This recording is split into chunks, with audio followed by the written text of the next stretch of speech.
Funding for the production of Folks is made possible in part by a grant from Union National Life Insurance, serving Louisiana and the South since 1926, a family-managed corporation providing whole life insurance. Coming up today on Folks, we'll take a look at the problem of illiteracy in Louisiana. We'll travel to Opelousas, Jennings, and Elton, Louisiana, to take a look at how a program called Reach and Teach is working to eliminate illiteracy in a most effective way. All on today's edition of Folks.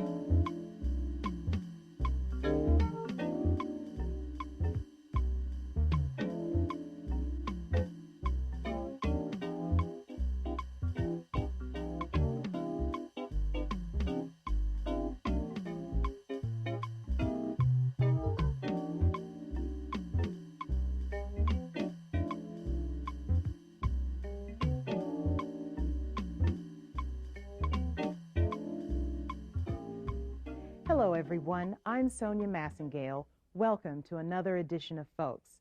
Louisiana has added another first to its list of accomplishments, but this is not a first to be proud of. We are leading the nation in the numbers of illiterate people. In spite of the tough economy in Louisiana, there are people who are trying to fight the high illiteracy rate, and bit by bit, they are succeeding. Reach and Teach is one such program. Now, later on today, we'll meet Mr. Earl Taylor of Southern University in Baton Rouge, the executive director of Reach and Teach. He's going to tell us about how he trains volunteer tutors to teach reading, writing, and consumer skills to adults. But first, a look at Reach and Teach in action. The Opelousas Council on Aging Senior Citizen Center is housed in this modest storefront building in downtown Opelousas. It is here in this unassuming building that a kind of miracle has taken place again and again. Some of the women in this class used to make an X when signing their name, but now they can read books and write letters if they wish as a result of the Reach and Teach classes they attend here. Grace Herbert-Guidry has been a Reach and Teach tutor for 11 years. She often goes beyond the prescribed Reach and Teach manuals with her students, securing school books from the school board, often helping her students to achieve their GED diplomas. We started with some of them like third grade level or something, and we've had students to go up to almost like the 10th grade. And we have had students to finish high school. We get the books from the school board after we use our books, all of our levels. Then we get books from the school board. We go on with the material and with everything, with the regular course. Well, it's not just reading that you teach. No, we teach math, we teach English. We have lots of math, like geometry, algebra. You see, we tutor in the jail, too. So we have a lot of levels, because these people here, some of them with us a long time, they're reading the school board books now. They can master our books. Guidry takes a great deal of care with her students. Here she explains why she believes Reach and Teach is so successful. One-to-one, they want one person, we tutor one person. Reach and Teach is by no means limited to senior citizens. This is the community home in Jennings, Louisiana, where there is another Reach and Teach program in action. Volunteer tutors Joyce Moss and Gayle Jones are teaching the mentally retarded women who live in this group home to read and write. Sometimes their ability to learn surprises the students themselves. While we were taping that day, one of the students here said, "I have been to 2 schools before and neither one taught me to read, but now I am learning." I read about it in the local newspaper in town, and I've been thinking about doing some volunteer work, and this seems such perfect, except for the time, because it's like 4 hours a week in your time, and this is the perfect volunteer work, and I thought it'd be very enrichment to teach people to read and write. It sounded interesting to start with, and secondly, I love to read, and I find it so hard to just the idea that there's people out there that don't know or have a lot of trouble reading, and I thought, well, just to pass a little bit of it along, if nothing else, would be good. And it's turned out to be pretty much of a joy, a lot more than I thought it would be. Progress for these students may be a little slower than usual, but they do progress, and that's the whole point of Reach and Teach. It's a little bit more difficult because they catch on a little slower, a lot slower, but they're as anxious as any others to learn. And a lot of times when they do catch on to something, they're very proud of themselves, just like any other student. It is harder because it takes longer for them to catch it. But once they catch it, most of the time, they've got it for a long time. They forget it less easier. That doesn't sound right, but that's true. They have a harder time forgetting it once they learn it, but they have a harder time learning it. When I first came here, I wasn't really expecting a lot of expectation from these girls. But they really surprised me. They've done way over than what I really gave them credit of accomplishing since I've been here about a couple of months, and they have come a long way. I really didn't expect to get that far. A little further north of Jennings, there is yet another Reach and Teach program in action. Elton, Louisiana is best described as an agricultural hamlet. Much of the state's rice crops are raised here. At one time before machinery replaced many jobs on these rice farms, the children of the laborers were held back from school, contributing to a high rate of illiteracy, but that's changing now. This class is held at the Mount Pilgrim Baptist Church. These students have already received their first-level reading certificate from the school board, even though they have only been studying for a few months. James Carrier has worked in the rice industry most of his life. He is now learning to read and write at 42 years of age. Well, I couldn't read or write. I haven't been to school but 2 weeks in my life. And I couldn't write my name or write my address or nothing. You know, I just couldn't read. But since the 7th of October, actually 128 days ago, that's kind of like 3 weeks of school, you know, after you figure it out to weeks. And I'm able to write my name and write my addresses and write little notes to my friends and able to help my kids in school now, you know, their homeworks. And I really am learning. I have learned to read a lot because I couldn't read at all. And in just a little length of time, now I can do pretty good. Carrier and his wife have adopted 7 children. He has found new joy in being able to sign his children's homework and report cards. I mean, it was kind of, I've got 7 adopted kids, 6, 8, 12, 14, and 15, and one at Sudden, he's 20, he's going to college.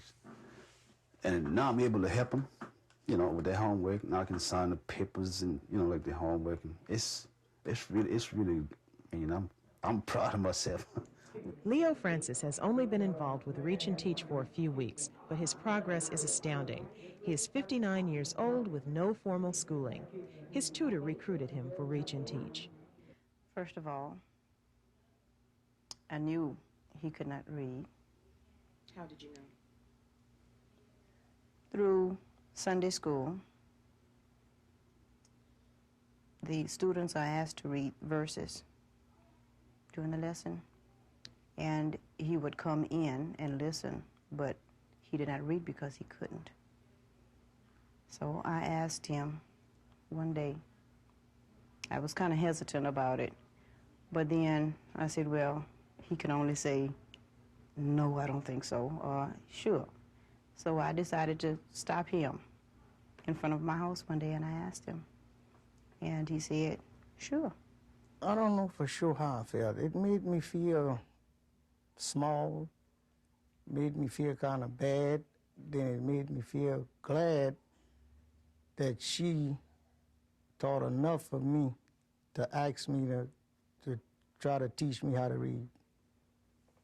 All them things. So really, I don't know how I felt at the moment, you know. But now I'm proud that she made me feel good enough about myself to come up here. Jack is finding Francis a very capable student. Very aggressive. He is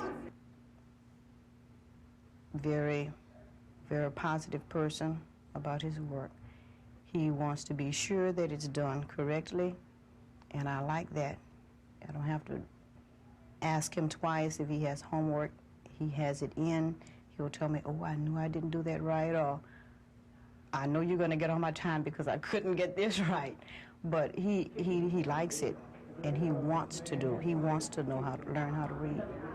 But he is a very, very good student. The first thing I would love to read is some Bible verse. I would just hope that someday I could stand right here and open the Sunday school, or read the Bible verse at prayer meeting. I would love that, and I love sport. I'll have to keep up with that with television. I watch television. I'm a good listener of television.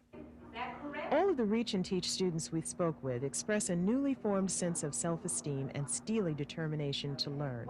Josie Lavan came to Reach and Teach to learn to read after faking her way through school until the 8th grade. Because I don't know that much. Most people I know think that I know more than what I really do, because I usually put up a good front. But when I was a child, my mother and my father couldn't read, and my sisters tried to help, but they didn't have as much patience as I thought they should. And when I went to school, the teachers were very nice and everything, but I was a very naughty child, and I didn't pay attention. I looked out the window, and I did a lot of things with children not supposed to do in school. And later on, as I grew up and started shopping, going to get groceries, different things would puzzle me. I would pick up something that really wasn't what I went after, and it was confusing. And later on, I became a Christian, and I wanted to learn to read the Bible. So that's when I went and asked her, and she told me about the class later. And ever since that, I'm learning, and I just thank God for people like Mrs. Livingston and everyone who have anything to do with the Reach and Teach program, because it's very needed. There's a lot of people out there that I know personally that can't read, and maybe by seeing something like this, it will make them get up and face up to it and won't be ashamed. If you got it in you to learn, you can do it. There's no such thing that you can't. I know now there's no such thing that you can't. You can. But I advise anybody that don't know how to read, they need to get in this program. That's about one of the best. And you can learn, because, man, I've been working around here for 42 years. Well, I've been in school 2 weeks in my life. And if I can learn at 42, anybody can do it. I just thank God that I wasn't too ashamed to step out and try. Because if you don't try your wings, you won't know if you can fly. Louisiana has the highest illiteracy rate in the nation, with an estimate of 16% versus the national average of 13%. While the State Department of Education estimates that there are only 176,000 illiterates statewide, a New Orleans volunteer reading program estimates that there are at least 200,000 illiterates in the New Orleans area alone. Joining me in the studio to tell us more about Reach and Teach is Mr. Earl Taylor, an instructor at Southern University in the Division of Continuing Education and Social Science, and State Director of the Reach and Teach program, Operation Total Literacy. Welcome to Folks. Thank you, Sonya. How are you? I'm just fine, Good. and I hope that this is going to be fine today. Okay. Reach and Teach was founded at Southern University some time ago. How did it come about? Well, in 1973, during Dr. Netterville's administration, the administration wanted to do something that removed some of the undereducated folk from the illiteracy rolls. So the project was written we submitted it to the State Department of Education and it was funded. And we've been operating ever since. And it was new, a new program of this type. As a matter of fact, it was, because Operation Upgrade here in Baton Rouge is a prototype for us. And it was basically the only literacy program that was operating with this kind of outreach. As a matter of fact, while Operation Upgrade is for East Baton Rouge Parish, the Reach and Teach program is a statewide program that is intended to do the same kinds of things. You have a deep personal commitment to Reach and Teach. You helped us a great deal in putting together the pieces that we saw before. Why is that? Well, undereducated people have no champions. And I grew up in a neighborhood where I didn't know a lot of the folk maybe could not read and write. As I got older, some of the little things that happened to me told me they couldn't. I read folks' mail, and I didn't know they could. I thought they just liked me and wanted me to do something. There was a lady who from time to time would give me a nickel to read her mail, and then her glasses would slip if she had to write, so I would write letters, and she would say, "Now don't you tell anybody because we don't." I said, "No, I would never do it." I was happy to get the nickel. Didn't know I was doing something for someone who couldn't read and write.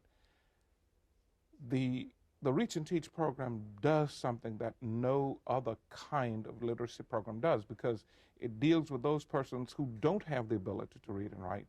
So we take that population of persons who can't go to the regular ABE program, the adult ed program, and get them started so that they can get into the regular adult ed basic program and move up and all the way to the GED. And we've had some folk to do that.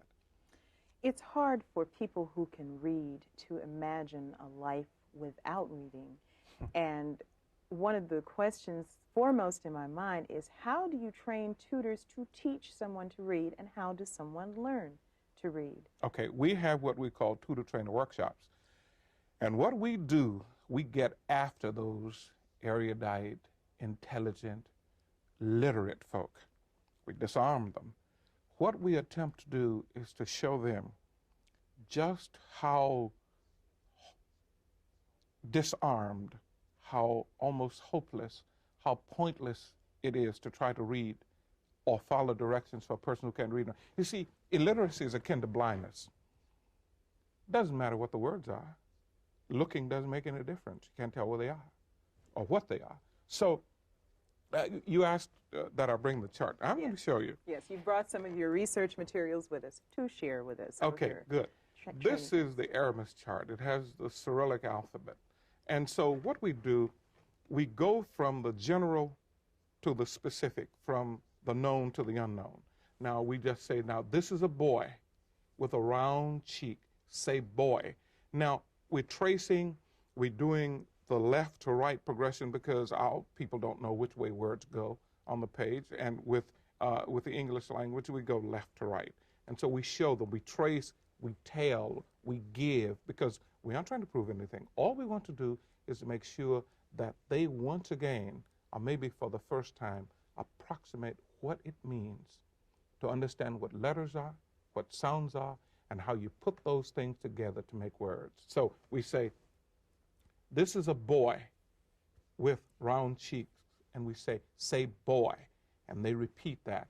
This looks like, because we're going now from one item to the next. This looks like a boy with round cheeks. Say boy. Again, we're reinforcing because the picture says that this is a boy. But that doesn't look like the word boy. Well, it doesn't look like the word boy because it isn't supposed to look like the word boy that you know. You're being taught how to read the Cyrillic alphabet, so you got to believe that I'm telling you the truth, right? This is the word boy, read boy, and we go read boy, boy. The word boy starts with the letter B. Say B. The first sound in the word boy is B. Say B, B. Again, B. And this is how we do it. We take our tutors through this business, and you can imagine how hard they're working, how laborious it is to assemble all this business. And here we have the symbols yes. to help.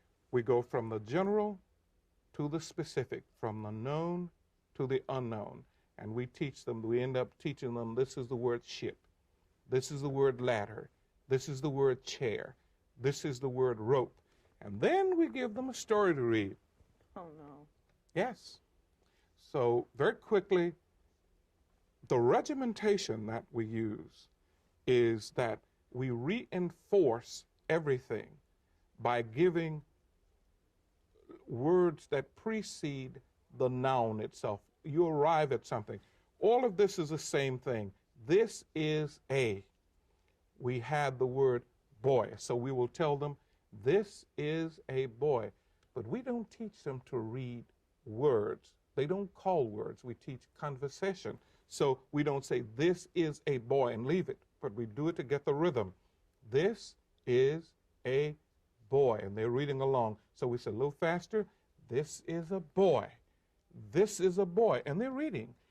The eye travels so that we develop a conversational concept of reading, not a word calling or tunnel vision concept of reading. So once you've learned this part of it, only these new words. So this is a boy, this is a ship, this is a ladder, this is a chair, this is a rope. And then we improve on that by giving them a little more of a sentence Now let's to read. reinforce. This is the way you train your tutors Yes. to teach adults to read. Yes, this is one of the components. We use the basic structure for our instructional, for our program is the Lubbock system. And it is one of the most highly respected literacy programs in the world, as a matter of fact. As a matter of fact, it started in the islands when the missionaries went to teach the natives, quote natives, native to where they were. And the chief made it very easy. He said, anyone who didn't learn how to read lost their life. Very simple. Learn to read or die. It's amazing how literate that island became. Well, that isn't really an altogether true story, but it works. It's a very effective method because this looks like nothing I've ever seen. Then what we do after Very we've done difficult. that with our tutors, we give them relief by telling them that is not what you're going to be teaching to your students, but it is as disarming to your students when we take the regular English language and words as it was to you when you didn't know what those words were. So we do, this is a bird with a long tail and a round body, and they're really rolling now because they're so relieved to get to something they know. But the patience that we show, the understanding that we show in the workshop, the tutor trainer workshop, is what is intended to be transferred and translated into their teaching our students. And it works. It works. Well, while the state is in such an economic turmoil, how is this affecting the Reach and Teach program? Well, tremendously, as a matter of fact. When we started in 1973, by 1976, by the bicentennial year, I had organized 27 units across the state. We did not have a large budget, but we had an adequate budget. At this point, with the kind of budgeting we have, we only have enough money for 4 funded programs, and there's a 5th one that does not have any monies for paying the tutors there, but we do give them the materials, and I do the tutor trainer workshops, and I go back to do supervisory work to see that things are going properly. But it's tough. Give me $250,000, give me $250,000, and I'll turn the state around. I will guarantee, and I hope somebody's out there listening, that programs like Reach and Teach and Operation Upgrade and PEPI and all of these basic literacy programs, no fluke. No one wants to be, quote, undereducated. No one wants to be left without knowing how to function in a literate world. Money can't answer all of the problems, but it can provide the resources so that we can find volunteers. We use volunteers. It would be prohibitive to try to pay for it. We need money, but we need people. We need persons from communities to say, I'll help. And the basic structure, the magic in it is that it's a one-to-one implementation. One person teaching one person. but with a lawyer-client kind of respect and confidentiality. We don't want them to come and declare that they can't read and write. But when they're ready, we're ready to do what we can to place them in a regular adult ed program, to move them in that upward mobility of becoming a more literate person. We've seen that it works, but you don't just teach reading, and that's something that I haven't touched upon in our discussion just yet. Yes. What else do you teach? You teach reading and writing and consumer information. We teach reading, writing, arithmetic, or mathematics, and we provide consumer education information. Some of our folk who can't read, and this is a true story, because of the size and the shape of the cans, were actually eating cat food when they thought they had tuna fish. So what we do, we even use the newspaper, and that's something that the State Times and Morning Advocate is getting into the literacy, basic literacy business also, where we take them and we take, quote, the sale papers, and we teach them the shape, size, color, and the actual commodity that they find in these stores by using the newspaper.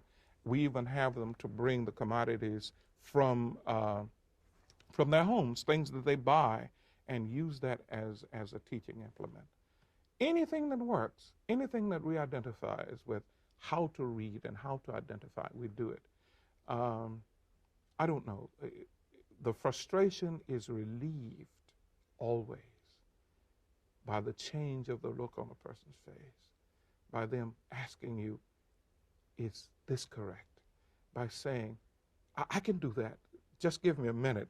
And your heart just leaps for joy, because instead of just sitting there lethargic and doing nothing, they're saying to you, give me an opportunity and I'll show you. I can learn. I have. And it works on you. Incidentally, we do have 5 programs around the state. One in Opelousas, one in Jennings, one in St. Francisville, one in the city of Monroe, and one in Bastrop. So there we are. There we are. Thank you very much. Thank you. We've been talking to Earl Taylor, the State Director of the Reach and Teach program, and that's it for this week's show. Be sure to join us next week. We'll be taking a look at eating disorders. See you then. Bye-bye. For more information about the Reach and Teach program, write Reach and Teach Program, Southern University, Baton Rouge, Post Office Box 9397, Baton Rouge, Louisiana, 70813, or call 504-771-5763.